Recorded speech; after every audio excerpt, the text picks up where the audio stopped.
I'm going to show you why I bought the Haloview S7 for our skid steer as a backup camera.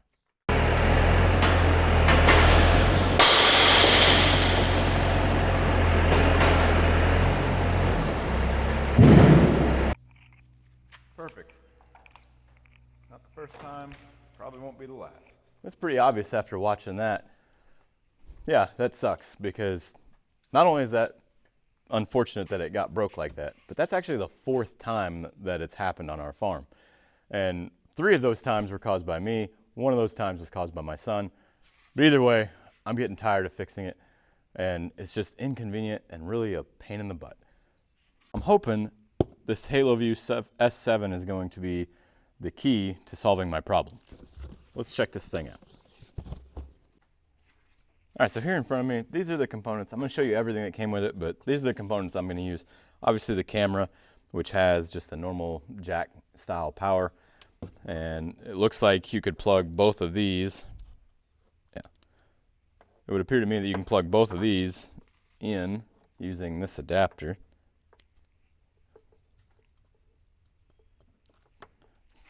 To either the cigarette lighter piece that it comes with, right here, and you on and off, or you can plug it into this where you hardwire it in, or it looks like you could simply use one of these wiring systems. So like I'll use this one for the back over here, and then I will probably use the cigarette lighter for the one inside the cab of the skid steer. Wireless antennas, because I didn't get the wired version as far as, you know, communicating between the camera. It wouldn't have been that hard in the skid steer, but I just figured this way, if I want, I can simply take it out of there and put it on the tractor if I want to use it on the tractor as well. It does come with some other things, so like if you're going to use it on, like, say, a truck for your RV or something like that, it's got the window mount. I think this is going to allow you to, this goes behind this and kind of seals off where you're going to put it, keeps things from getting in there.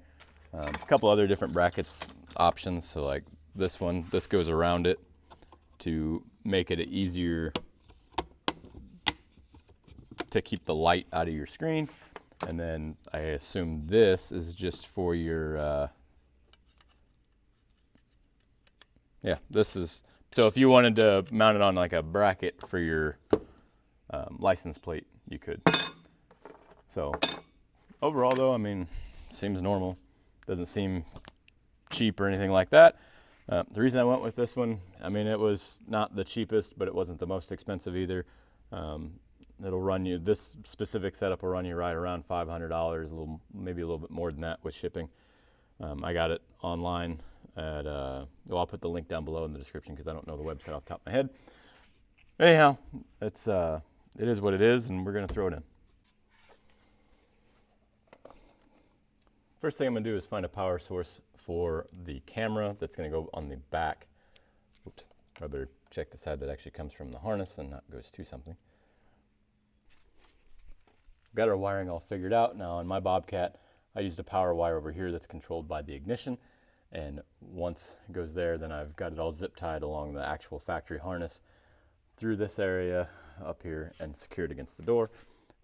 And then right here, it goes in through the back of the camera plate.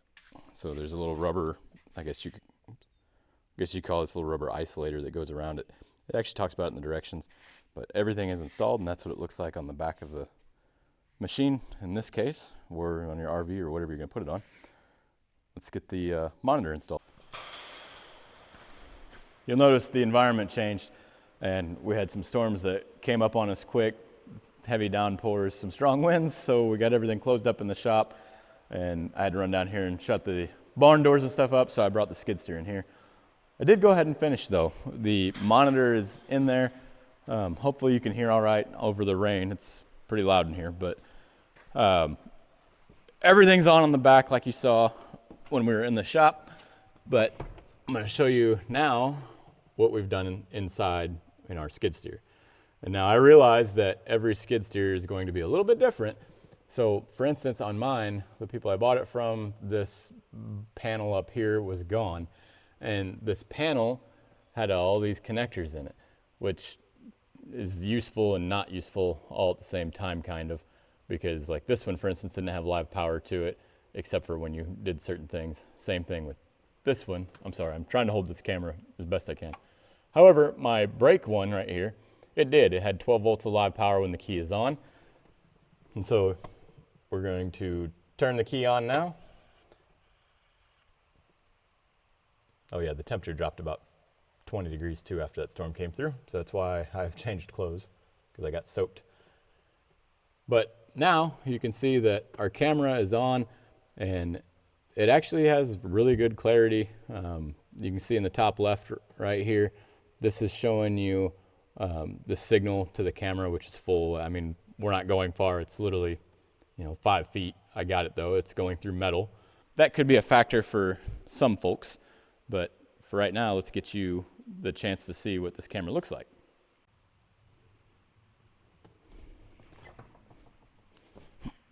So while you're in there, I'm gonna hop out. I'm gonna walk around to the back. Now you're gonna still hear me very clearly because the simple fact that I am on a mic. And you're also gonna hear a beeping, I think, in the background. It's telling you and warning you that, hey, I'm within so many feet of you. But now, as I back up, let's see when it stops. Okay, so once I get outside of that box, once I get my hand in there, I think that box, yep, that box is turning red. I can see you guys through the back window of the skid steer. But once I pull my hand back out, now it goes back to it's okay.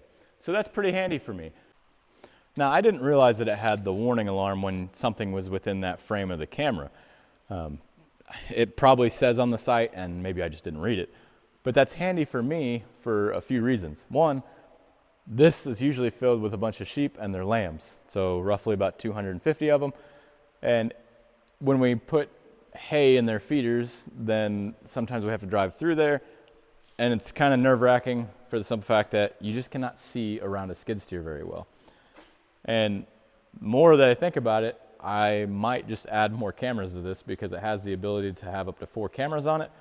And I wouldn't mind having one on the side, on each side, and one on the back where we've already got, and just do a split screen up there and have my big screen in the back and then my small screens on the side. I'm going to show you some of that here real quick too. Another fun fact is that that camera that's on the back here, it has a mic on it as well. And so whatever's back here and making noise, or if somebody's behind you trying to give you guidance on where to go, you, depending on how loud the cab is of your machine, you might be able to hear them. Anyhow, we're gonna look through this.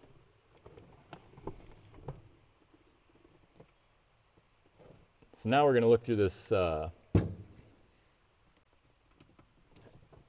right, I've got this camera set up for hopefully where you can see the screen well. So when I hit the menu button here, up here is AI system, and that is gonna let me change like the beep, how loud the beep is, if somebody's inside of it, if I want the beep muted, AI zoom, radar trigger, and that radar trigger is that noise that we heard. So like we could turn that off, it looks like, but I'm going to leave it on for reasons that I mentioned already. Camera LED, so I guess at night, I mean this isn't going to show you night, I'll have to come back out when it's dark out to get you some night video. And let's see what else we got in the menu. We got pictures, so we can adjust that, it looks like. Yeah, brightness, contrast, color, volume. Actually, we're going to turn the volume way up because I don't hear that well. Whoops. Wrong thing there. And I've got my brightness pretty high as well, because for the most part, I don't drive this thing that much at night, and I've got it on auto dim as well. So if I need it, it's pretty easy to adjust. I'm going to turn that volume all the way up. All right, now we could mirror it if we wanted to, which I'm not going to do because it looks the exact way I want it to.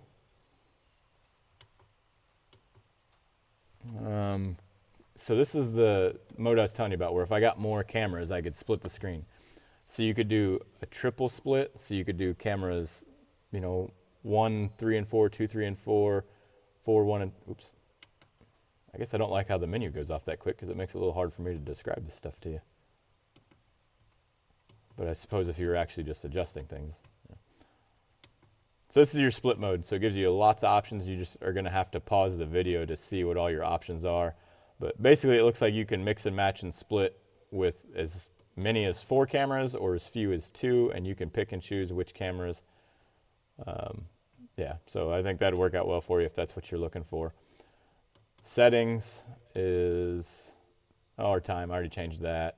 The select keys, the auto dim. I already told you I had that on. The LED is on. What else we got here? Like I said, you might have to just pause these because the menu just doesn't stay up as long. Auto scan if you were trying to find another camera.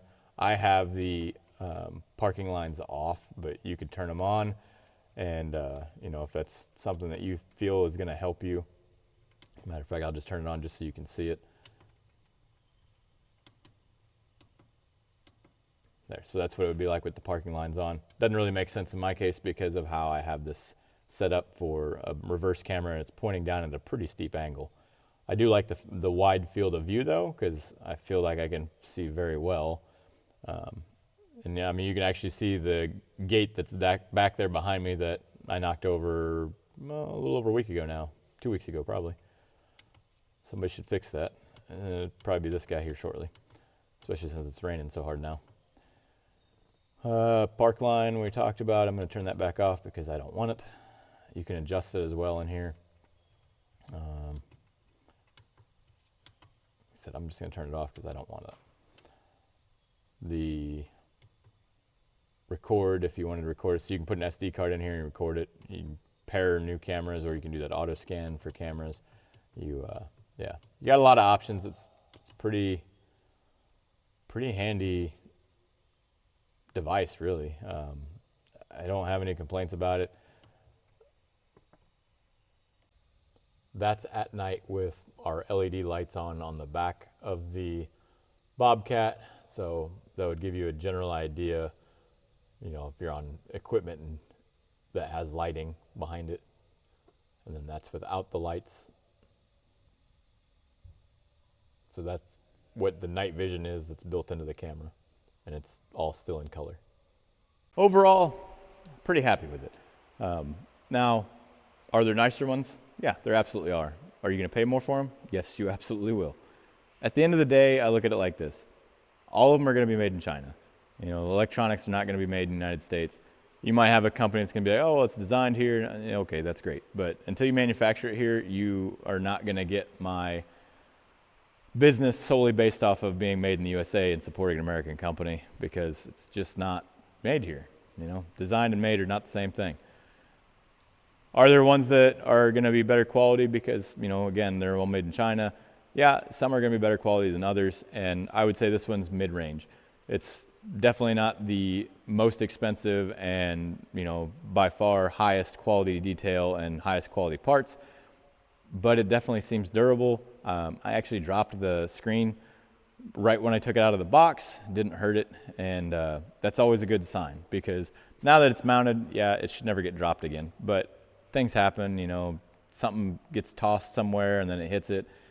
I think it'll be fine. As far as waterproof, it doesn't really matter so much for that machine, because if it's not being used, it's typically inside, and unless it breaks down, it really doesn't ever sit outside. As a matter of fact, since we've owned it, we've never left it outside in the weather. It's always been inside of a building, or at least under a lean-to, because we don't want to sit in a bunch of snow or, you know, a wet seat when we have to go use it. So longevity-wise, we'll see. I think it's going to be just fine. And as a matter of fact, if I really had the need for one on my tractor, you know, my manure spreader, I can clearly see it. The only time I can't see as far as, you know, how much product I have left somewhere would be in our fertilizer spreader. And it's just not worth putting a camera in there because it's very corrosive, you know, especially you get all that dust and everything from the fertilizer. No matter what camera you put in there, it's going to rust it and it's going to ruin it. So it's kind of not worth it at that point. I know how many acres I should be covering, so that's kind of what we go by with that. But this is really going to help us out to prevent that mess from happening again. And that's not the only thing we've ran into. You know, a skid steer, the saying goes, you know, you don't see, you feel. And I don't want that to be the truth anymore, because the reality is it's dangerous. You know, yeah, it's just a gate this time, but at some point it's going to be something far more important, whether, you know, it's a stud on the wall or whatever the case may be. And we just want to prevent anything like that from happening. So thanks for watching. I hope you enjoyed the video, and I hope you found it useful. But have a blessed week, and we'll see you next time.